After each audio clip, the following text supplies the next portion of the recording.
2年一届的台北国际航太暨国防工业展明仔载起股，这回呢有美国、德国、日本等15国超过400间的厂商参与。国防馆今仔日先对外来公开，这国军展示51项新式的武器装备，由中科院打造的强攻飞弹是展场内面上界声人捌的。这架飞弹的高度拢超过爱国者3型飞弹、天宫3型飞弹。中科院也证实讲已经登咧量产啦。 飞弹对箱仔冲出来一粒火光四射，直直飞起伫天顶。中科院打造强攻飞弹，是咱国上新研发的新一代防空飞弹系统，会当炸中关空战飞弹。中科院公开是大射击的影片，互强攻飞弹第一摆互外界看到。 强攻飞弹拦截高度超过70公里，是我国目前拦截高度最高的防空飞弹。中科院也证实，强攻飞弹已经进入量产阶段，也传出将纳入国防部的特别预算，提升我国的空防战力。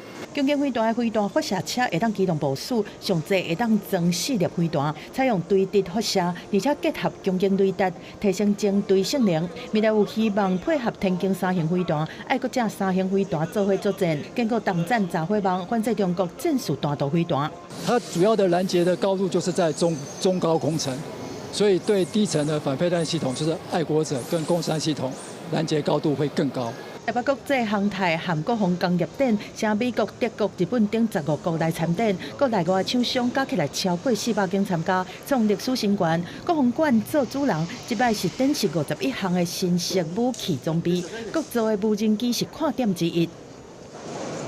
中科院研发的瑞恩2型无人机会当精大一体，唔但会当变作旁摇，挂载攻击无人机执行旁军战术，佫会当监控水下潜舰，大好提升感情能力。现在西挂的是这个4连装，也就是两边同时挂，最多可以带到8架。